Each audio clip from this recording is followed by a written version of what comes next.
Sa kasaysayan, laging nakakaagaw ng atensyon ng tao ang mga kwento ng mga batang pinalaki ng hayop. Mula kay Tarzan hanggang sa kwento ni na Romulus at Remus na pinasuso ng isang babaeng lobo. Bahagi na ng kultura ng tao ang ganitong uri ng mga kwento. Ang mga sanggol, tila bagay parang blankong papel kung saan isinulat ang wika, kultura, nasyonalidad at moralidad habang sila'y lumalaki. Dahil dito, ang proseso ng paghubog sa isang bata ay maituturing na isang himala ng pagkatuto. Hindi lang ito kinagiliwan ng mga manunulat tulad ni Rudyard Kipling, kundi pati na rin ng mga siyentipiko. Isang siyentipiko ang naglakas loob na magsagawa ng kakaibang eksperimento. Pero sa halip na mag-iwan ng bata sa kagubatan para palakihin ng hayop, binaliktad niya ang sitwasyon. Kumuha siya ng pinakamalapit na kamag-anak natin sa kaharian ng hayop at sinubukang palakihin ito na parang tao. Ito ang kwento ng Ape and the Child Experiment. Samahan mo kami hanggang sa dulo at tingnan kung paano mo i-rate ang eksperimento sa panukat ng etika. Bago tayo magumpisa, baka pwede pa like ng video na ito. Malaking bagay na to sa aming mga content creators. Maraming salamat po.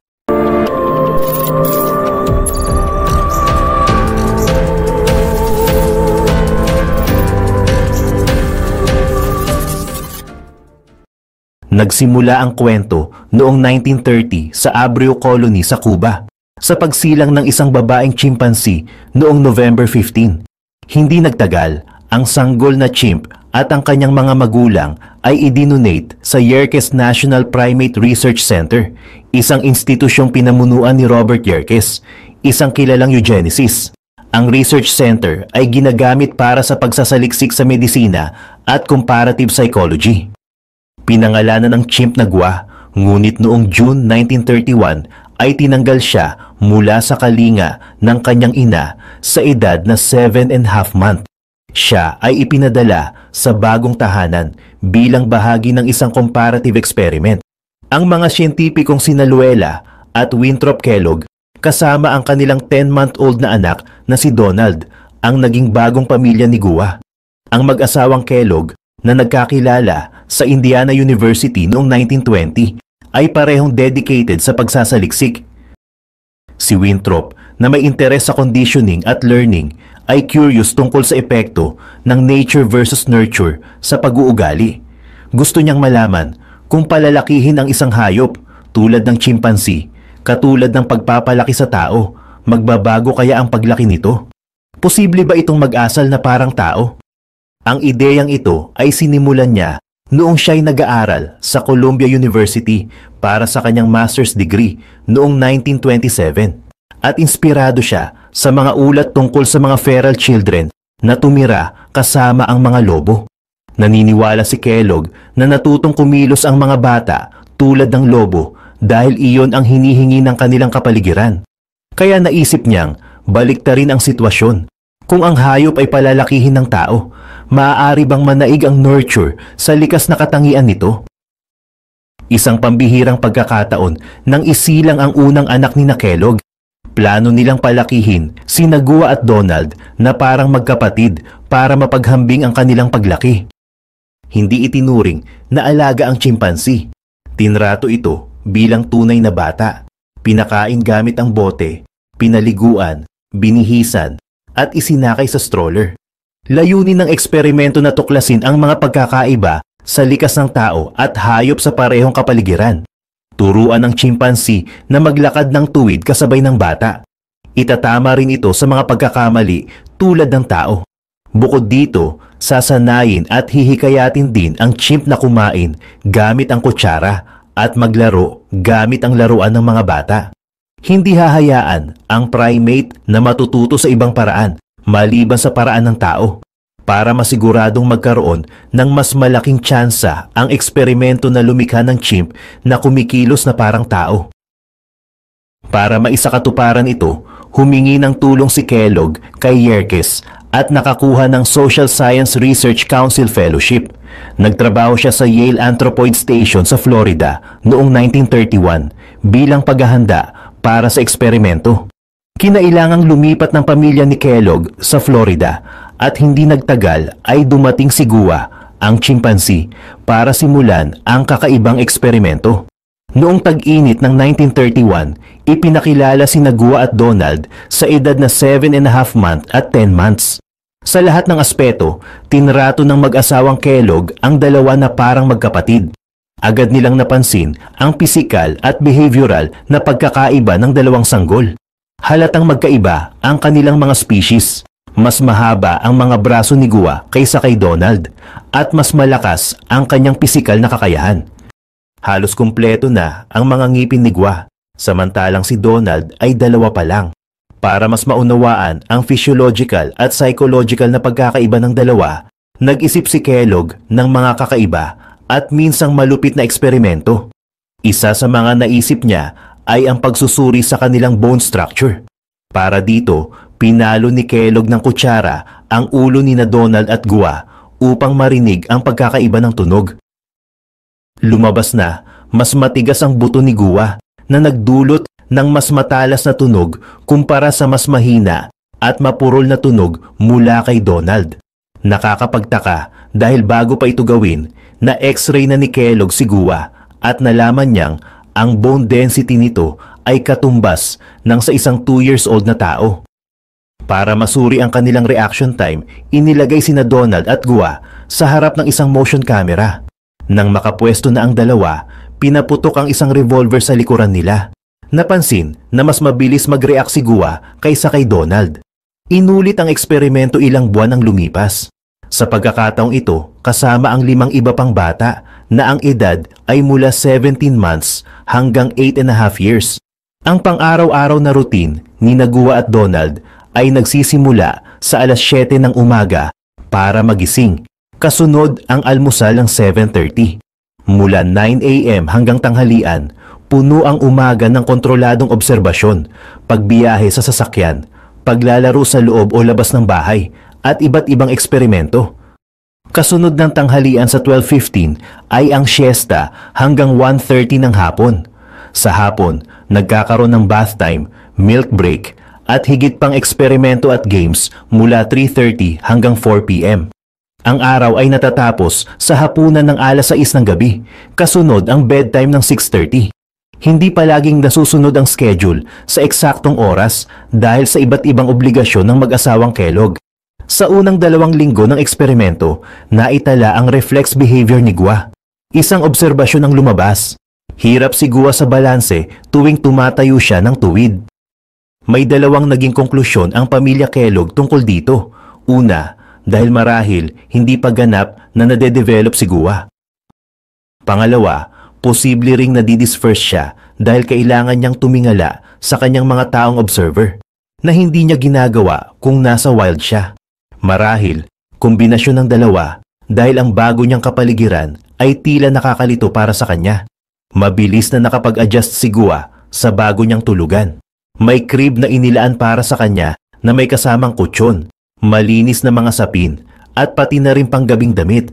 Kapag pansamantalang inaalis ang crib, predictable ang reaksyon niya. Umiiyak siya sa lungkot. Ang mga reaksyon ni Gua kapag antok na ay katulad ng sa isang sanggol na tao. Kapag binuhat siya ay yumayakap. Kapag pinaupo naman, tumutungo ang ulo niya pero bumabalik ulit sa posisyon dahil sa galaw ng katawan. Sa unang 2 buwan, mas madalas matulog si Gua kaysa kay Donald, karaniwan pagkatapos kumain. Habang tumatanda, mas kokonti na ang oras ng kanyang tulog, sa araw hanggang maging 1 beses na lang ang kanyang pag-idlip ayon sa schedule. Samantalang si Donald, umaabot ng 2 oras o higit pa ang kanyang afternoon nap. Sa gabi, tuloy-tuloy ang tulog ni Gua, isang bagay na bihirang mangyari sa mga sanggol na tao. Ngunit habang tumatagal ang eksperimento, napansin na nagsimula siyang magbuo ng pugad gamit ang kanyang mga kumot, nakahalin tulad ng ginagawa ng mga chimpanzee sa wild gamit ang mga sanga sa puno. Hindi niya ito nakita sa iba, kaya't maaaring namana ito o simpleng paglalaro niya sa kanyang higaan.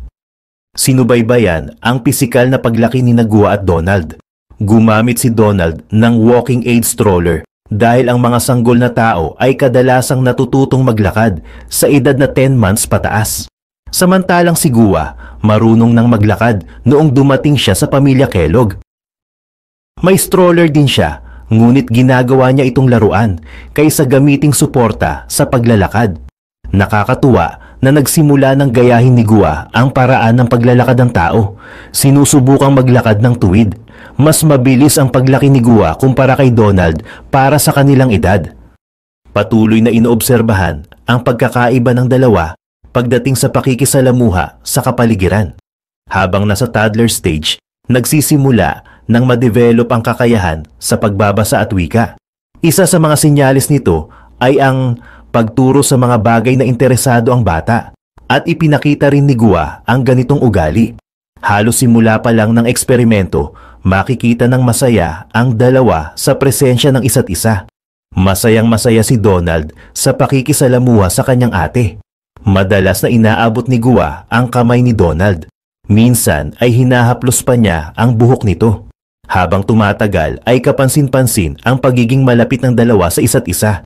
Lalo na si Gua, na laging lumalapit kay Donald kapag pumapasok ito sa kwarto. Mas nagiging masigla rin si Gua kapag naglalaro sila ni Donald. Kapag pinapagalitan si Gua dahil may maling ginawa, si Donald naman ang lalapit sa kanya para yakapin ang malungkot na chimpanzee. Habang nade-develop ang pagsasalita ni Donald, natutunan niyang banggitin ang pangalan ni Gua. Nang ipakilala ang isa pang batang babae na si Martha, 3.5 years old, pareho ang reaksyon ni Gua. Niyakap niya si Martha, inamoy at hinawakan ang kanyang kamay. Nakakatuwang obserbahan na mas mahiyain at reserved si Gua pagdating sa mga adult na tao. Parang katulad ng ibang bata ang ugali, maingay at masigla kasama ang mga kaibigan, pero tahimik at mahiyain kapag may matatanda. Kapag may bagong adult, lalo siyang nagiging mahiyain at minsan ay mukhang takot pa nga. Ang pakikisalamuhan ng dalawa sa ibang hayop ay parang bata talaga. Madalas na hinahaplos ni Gua ang pusa ng kapitbahay at hindi siya natatakot na lumapit sa mga asong matanda. Parang batang tao. Pero nagbago ito nang siya'y 11-month-old. Isang tuta ang tumahol sa kanya matapos niyang isipin na ang pagtakbo ng aso ay larong habulan. Simula noon, halos lahat ng hayop ay kinatakutan niya, kabilang na ang manok, pusa at pati na ang mga ibon sa puno. Kapag pinapagalitan si Gua dahil sa maliliit na pagkakamali, kapansin-pansin ang kanyang pagkabahala. Lalapit siya sa mga eksperimento para magpakita ng lambing, tulad ng paghingi ng halik o yakap, na para bang humihingi siya ng tawad. Ang ganitong ugali ay karaniwang nakikita sa mga bata, pero kadalasang lumalabas ito sa edad na 18 to 24 months. Patunay ito na mas mabilis ang emosyonal na pagdevelop ni Gua kumpara kay Donald, at natututo siya ng mga gawi na kahawig ng sa tao. Na-master ni Gua ang pagbukas ng pinto, lalo na ang mga swing doors, 1 buwan bago si Donald. Ngunit kahit kailan, hindi natutunan ni Donald ang pagbukas ng pinto na may latch, isang bagay na mabilis na nagawa ni Gua. Sa edad na 1 taon, natuklasan ni Gua na ang mga switch ng ilaw ang nagkokontrol sa mga bumbilya. Kaya naman, kapag may adult na nagtataas ng kamay sa switch, agad siyang tumitingin sa ilaw, inaasahang magbubukas ito. Sinubukan ding turuan ang dalawa ng laro na pat a cake. Mabilis itong nakuha ni Donald at masiglang sumunod sa laro kahit kaunti lang ang instructions. Sa kabilang banda, hindi natutunan ni Gua ang tamang paglalaro nito kahit araw-araw siyang binibigyan ng pagkakataon na mag-practice. Habang nasa potty training, mas maraming beses na naaksidente si Gua kumpara kay Donald. Kapag nangyayari ito, parang nahihiya si Gua. Kalaunan ay natutunan din ni Gua na ipakita na gusto niyang gumamit ng toilet sa pamamagitan ng paggawa ng oo na tunog at paghawak sa kanyang ari. Sa kalaunan, pupunta siya sa isang adult at hihilahin ang pantalon nito bilang senyas. Sa paggamit ng kutsara, malaki ang agwat ng kakayahan ni Gua kaysa kay Donald. Sa edad na 13 months, kayang-kaya na ni Gua na kumain gamit ang kutsara ng halos walang tapon o kalat. Samantalang si Donald, na-master ang kasanayang ito sa edad na 18 month. Isa sa mga test na ginawa ay ang pagkuha ng reward sa likod ng wire mesh na nakakabit sa isang pinto. Kailangan gumamit ng hoe para hilahin ang reward sa maliit na puwang. Parehong nalutas ni Gua at Donald ang problema pagkatapos ng halos 100 attempts, pero mas consistent ang tagumpay ni Gua. Sa huli, sinubukan ng mga Kellogg na sumilip sa isang mahalagang aspeto ng pagiging tao, ang wika. Ngunit dito, nagsimulang maiwan si Gua, habang si Donald naman ay nagpakita ng kakaibang mga pag-uugali habang siya'y natututo. Dito mas umangat si Donald, na simula pa lang ng eksperimento ay sinusubukan ng magpahayag ng emosyon at pangangailangan gamit ang boses. Unti-unti, natututo siyang magsabi ng mga totoong salita, isang bagay na hindi nagawa ni Gua. Sa kasamaang palad, habang nagkakaroon ng development kay Donald, napansin ng mga Kellogg na parang huminto ang pag-usad ng kanyang pagsasalita. Marahil ito'y dulot ng kakulangan niya ng pakikisalamuha sa iba pang bata sa labas ng eksperimento. Dahil dito, kakaunti lang ang mga salitang natutunan niya, nasa 6 lang ito. Gayunpaman, may kakayahan siyang manggaya, pero hindi sa tao kundi kay Gua. Napansin ng mga Kellogg na ginagaya ni Donald ang pag-alulong ng aso kapag nagpapahayag ng emosyon. Nagsimula rin siyang sumigaw ng matinis at gumawa ng mga tunog na parang unggoy tulad ng oo. Habang hindi natutunan ni Gua ang magsalita, natutunan naman niyang intindihin ang mga salitang sinasabi sa kanya. Sa simula, tumutugon siya sa tono ng salita, pero kalaunan, nagawa niyang maiba-iba ang mga utos. Noong una, tumutugon si Gua sa mga salitang no at kiss, pero pinalawak niya ang kanyang bokabularyo sa halos 95 na salita, kabilang na ang pagturo sa mga parte ng katawan kapag tinatanong. Si Donald naman, bagamat mabagal ang pagkatuto ng mga utos noong una, umabante nang matutunan niyang gumapang, umakyat at maglakad ng mas mahusay. Sa ika-9 na buwan ng eksperimento, lumabas ang mga alalahanin tungkol sa social at vocal development ni Donald. Dahil dito, biglang tinapos ang pag-aaral. Noong March 28, 1932, inalis si Gua mula sa tahanan at ibinalik sa lugar ni Robert Yerkes. Dito, sumailalim siya sa iba pang eksperimento sa ilalim ng asawa ni Robert na si Ada. Matapos ang eksperimento, bumalik ang pamilya Kellogg sa isang normal na buhay sa Indiana. Sumulat sila ng libro at ibinahagi ang kanilang pag-aaral sa publiko.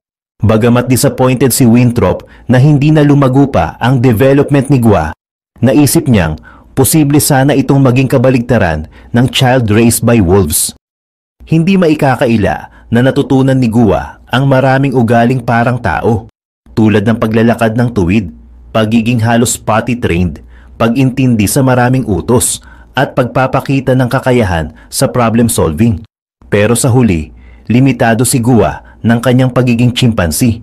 Ang kanyang likas ang pumigil sa kanya na maabot ang mas mataas na antas ng wika at komunikasyon. Sa madaling salita, may hangganan ang epekto ng nurture o pagpapalaki kapag lumagpas na ito sa nature o likas na katangian. Noong una, naging pampubliko ang eksperimento matapos itong mailathala sa isang artikulo sa American Psychological Journal. Isinulat ito upang makahatak ng maraming readers, kaya hindi nakapagtataka na naging usap-usapan ito ng media noon. Nang mailabas ang buong libro noong 1933, nagresulta ito sa hati-hating opinyon mula sa publiko. Maraming kritiko ang tumutok sa napakabatang edad ni Gua nang siya'y ilayo mula sa kanyang biological na ina, pati na rin ang biglaang pagtatapos ng kanyang pagiging parte ng pamilyang Kellogg. Malinaw na ito'y nagdulot ng trauma kay Gua, na 2 beses nahiwalay sa lugar na itinuturing niyang tahanan. Pinaka-controversial sa lahat ang paggamit kay Donald bilang test subject. Nauunawaan ito, lalo na't si Luella mismo ang nagpilit na tapusin ang eksperimento. Sa 9 na buwan na naging bahagi dito si Donald, napansin na naapektuhan ang kanyang development, dahilan upang tanungin ang etika ng buong pag-aaral. Maraming nagtanong kung kailangan ba talagang gamitin ang isang bata para mapalaki si Gua sa isang tahanan ng tao. Marami rin sa mga eksperimento ang mukhang hindi naaangkop, tulad ng broom experiment, kung saan nadismaya si Donald at ang gun test kung saan nasaktan siya sa ulo at nasindak. Sa kasamaang palad, parehong nagtapos sa trahedya ang buhay ng dalawang test subject. Si Gua ay namatay dahil sa pneumonia noong December 21, 1933. Wala pang isang taon matapos siyang umalis sa pamilya Kellogg at kasisimula pa lang ng kanyang ikatlong taon. Si Donald naman ay umabot ng 43 years old bago niya kinitil ang sariling buhay noong 1973. Bagamat lumaki siyang malusog, nagtapos sa medisina at naging espesyalista sa psychiatry. Nananatiling tanong kung may kinalaman ba ang kanyang pagpapalaki sa naging kalunos-lunos niyang katapusan. Pumanaw si Luella at Winthrop noong 1972, isang taon bago ang nangyari kay Donald.